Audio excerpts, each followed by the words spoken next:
It's Friday night. I'm at the bar, drink in hand, like everyone else around me. Same routine, same ritual, order, pour, sip, repeat. And I start wondering, who actually figured this out first? Who was the very first person ever to drink alcohol? Turns out the answer goes back a lot further than any bar, brewery, or bottle. I can't know my own name in this story. None of us can. But I can imagine how it happened millions of years before history was ever written down. Take me back, way back, before bars, before fire even. To the African savanna millions of years ago, where the story really begins. I'm not even human yet. I'm climbing trees, foraging for fruit, just trying to survive the day like every other creature out here. Some of that fruit falls, it hits the ground and just sits there ripening in the heat, forgotten. Left long enough, it starts to change. Wild yeast gets into the sugars. It ferments.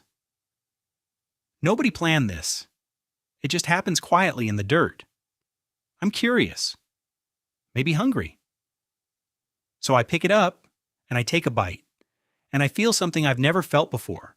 A warmth, a looseness. Something strange and new. Scientists have a name for this now, the drunken monkey hypothesis. The idea that this pull toward alcohol is older than humanity itself, older than me. Millions of years pass. I'm human now, and I'm still finding that same fermented fruit out here, like it's been waiting for me this whole time. Still curious about it, still drawn to it, the same way my ancestors were. I smell it before I even touch it. Sharp, strange, unmistakable. One bite. A taste unlike anything else I know. And then it hits me a lightness, a loosening, a feeling I don't have a word for yet. Whatever this is, I want to feel it again. I don't keep it to myself for long. I bring it back, I share it. And just like that, drinking together becomes something we do. Not just survival anymore, a moment shared. Thousands of years go by. Eventually, I figure out how to make this on purpose, instead of just stumbling onto it.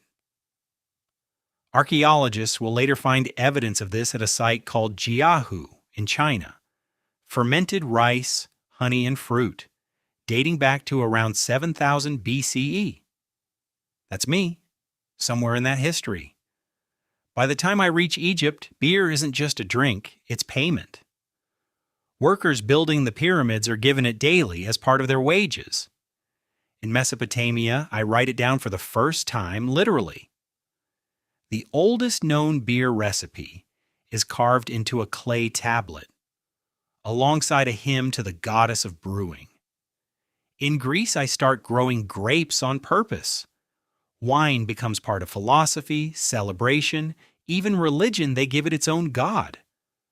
Across almost every culture I touch, alcohol finds its way into ritual offerings, ceremonies, rites of passage. It stops being just a drink, it becomes meaning.